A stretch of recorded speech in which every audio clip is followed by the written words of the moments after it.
So section 7.2, we're going to actually break this up into two parts. Finding volumes of shapes by slicing into what we call disks and washers. So it's just a matter of, do we have one function? We use disk method. Do we have two functions? We're going to use the washer method. And so this just kind of gives us a little setup of how we're actually going to find the volume. It's just the integral of the area.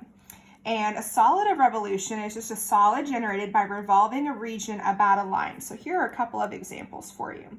So you're just taking this curve and we're just revolving it around, in this case, the y-axis. Or this shape is being revolved around the x-axis.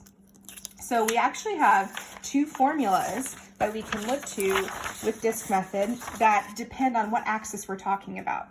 So I've got a few notes here in this chart that'll be helpful. If the directions say to find this perpendicular or revolving around the x-axis, our equation must be y equals with x bounds.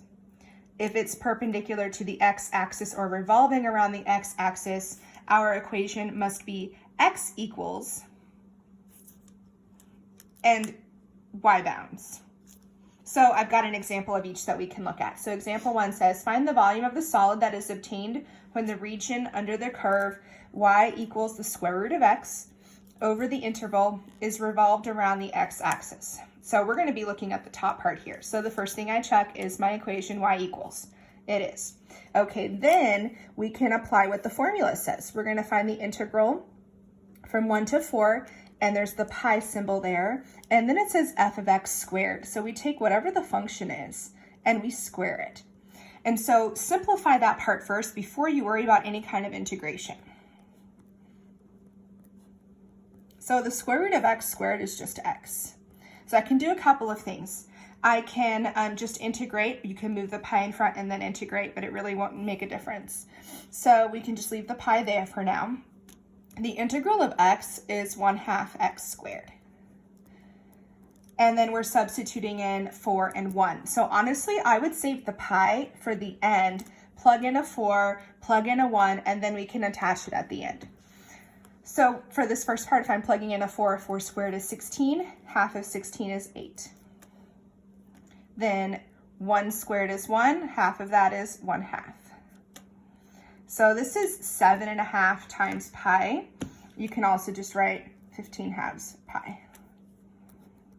And that is going to be the volume of this solid between those intervals. Now, oppositely in example 2, it's got the same function. However, it says y equals 2, x equals 0, and it's revolved around the y-axis. So first of all, my equation must be x equals. Well, it's not. So that's the first thing we do. We're going to get x by itself. And to do that, I'm just going to square both sides and write that x equals y squared. Then if you look up here, our bounds need to be y equals. I have y equals 2, but I have x equals 0.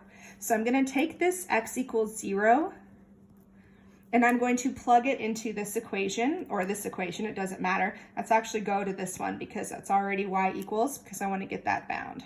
It's just going to be whatever the square root of 0 is, which is 0.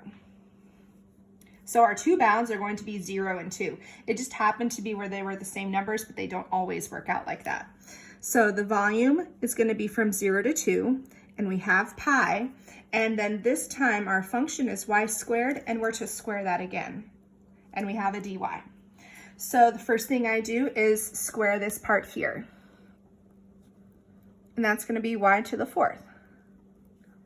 The integral of y to the 4th, with that pi there, is 1/5 y to the 5th.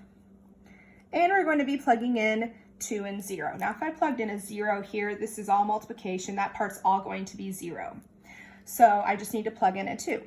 2 to the 5th power is 32.